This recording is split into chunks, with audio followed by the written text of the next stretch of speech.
Well, hello there, and welcome back to Simply Awake.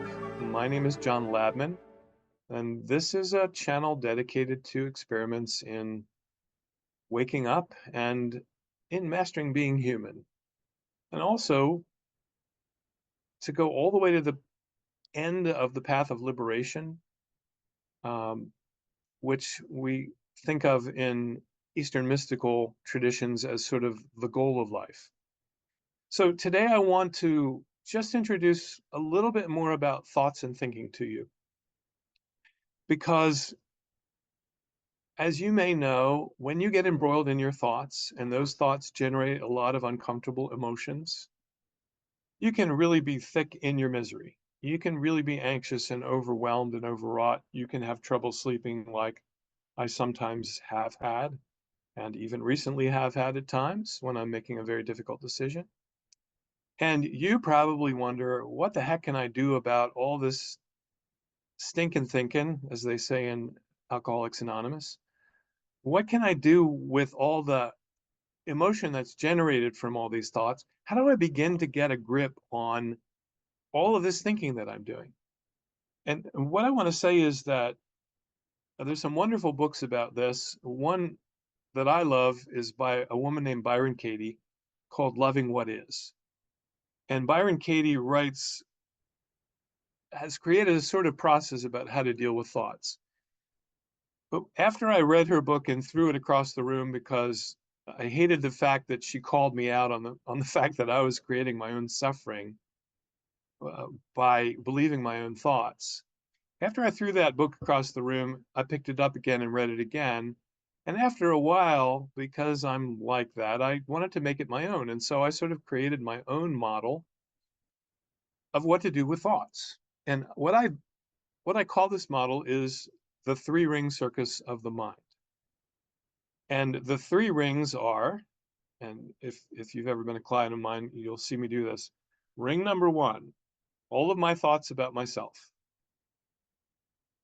mostly negative, mostly ghastly, really, mostly from other people who are angry at me, making fun of me, or trying to make me feel bad. Okay? Probably the same for you. Lots of thoughts about yourself are very negative. I'm too fat, I'm too thin, I'm too smart, I'm too stupid, I'm too this, I'm too that, right? Any of that stuff, right? That's circle number one of the three-ring circus. All my thoughts about myself, or just plain old self.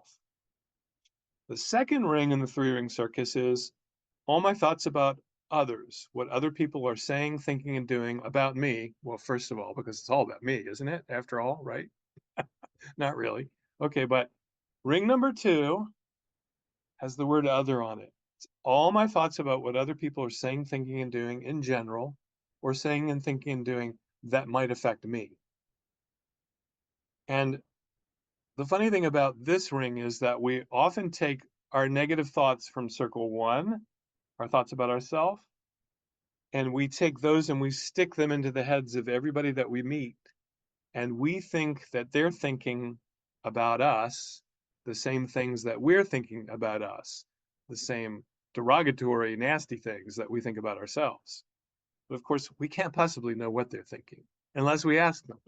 So this is ring number two of the three-ring circus of the mind. Others. So remember, ring number one is self, ring number two is others, and ring number three is the future. All my thoughts about the future, other than Earth seems to continue to revolve every day, the sun seems to rise in the east and set in the west, the moon seems to rotate around the Earth, right? Other than that kind of prediction, all of my thoughts about the future are absolutely positively lies. Lies, lies, lies. Only lies. And typically, for a lot of us, they're catastrophic lies and they create a lot of anxiety for us. And so these rings are sort of full of chaos, chaotic thoughts about myself, chaotic thoughts about others, chaotic thoughts about the future. And all of them make me feel like, oh my God, I live in a terrible world. I'm a terrible person. And, what am I even doing here? Sometimes I've even thought, why am I even alive? I'm sure when you're having difficult moments, you may have thought that yourself, or you may even know people who've died of suicide. died by suicide. I was trained in that as a therapist in how to recognize that and help people who are feeling suicidal. But I mean, all of this stuff in the three ring circus of your mind can lead to being feeling like overwhelmed and just anxious as can be. And so, what do we do with all this? So, I like the three rings because they begin to give me a way of organizing my thoughts. The basic principle we always want to use, which Byron Katie taught me, was most of the thoughts in your head are false. And even psychologists recognize that 90 to 95% of the thoughts that sort of automatically generate on the left side of your brain, nobody's in there cranking them out, right? Those thoughts, 90 to 95% of them, are in some way inaccurate. Their fantasies, their wishes, their wants, their anxieties, they're false. Or just to put it bluntly, they're lies. Okay, they're lies. So your mind lies to you all the time. But nobody ever taught you to recognize that was the case. And not only does your mind lie to you, but other people lie to you. And we know that's really confusing and very difficult to cope with. Oh, and they also lie about you sometimes, which feels really terrible, right?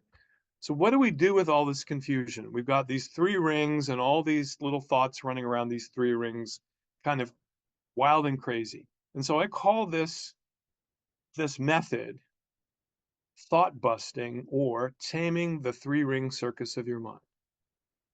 Because, all these rings need to be tamed. You need to be able to figure out what's actually true in my thoughts about myself, what's true in my thoughts about others, what's true in my thoughts about the future. When I know what's true, I can relax. And then all the rest of it, when it arises, when I notice I'm thinking this thought about maybe like there are aliens on the dark side of the moon that are going to attack the planet. Oh my God, now I'm scared. If I believe the thought, there are aliens on the dark side of the moon, I might be afraid. I might go out and build a bomb shelter in my backyard. Okay. I want to be able to recognize what of those thoughts that are arising in my mind are false thoughts. Because false thoughts, as I've mentioned in other videos, often generate very negative, very uncomfortable feelings, which you might call unnecessary emotion or unnecessary suffering. So the false thoughts often lead to false emotions, which creates lots of suffering, which means rather than enjoying being alive as a human being, I'm embroiled in all these terrible thoughts, very confusing, and lots of negative emotion that comes from them. So what we begin to do is to say, okay, can I catch a thought? Maybe there's one in your life. I had somebody who used to walk by a mirror every day and say, F you, you worthless piece of crap. We'll just, to be polite. He'd say the whole thing in a full out language. Fuck you, you worthless piece of shit. Oh my gosh, I actually said that online. They'll probably bleep me out. Okay. Nonetheless, that was his thought about himself every day. Well, we can see that that's absolutely not an absolute truth. That's some kind of opinion he made about himself because of bad circumstances early in his life.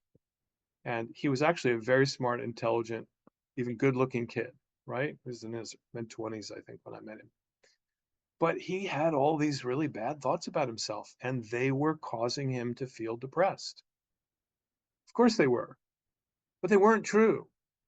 So what I learned to do and what I learned to teach other people is when you have a very strong negative thought about yourself like that and you know it's not true, you can call it out. You can say, that's a lie, or that's a goddamn lie, or that's a GDFL, goddamn effing lie.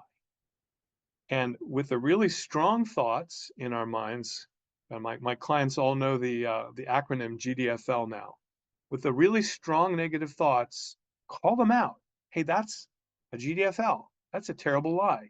And it's making me feel bad. So there's no good reason to believe the lie or to have to persist with the feeling. I can let the feeling dissolve. When I notice that that thought is a lie and really challenge it and say, no, that's a lie, the feeling that's coming from the thought is unnecessary and doesn't lead to any positive action or insight. And so this is just a basic way that you might begin to deal with some of your most negative thoughts. Of course, there's lots more information about this in my book, Being Human and Waking Up. Also in a little booklet that I have called Taming the Three-Ring Circus of Your Mind, both of which are available on my website and also on Amazon as booklets or books. So there's my little chat with you today.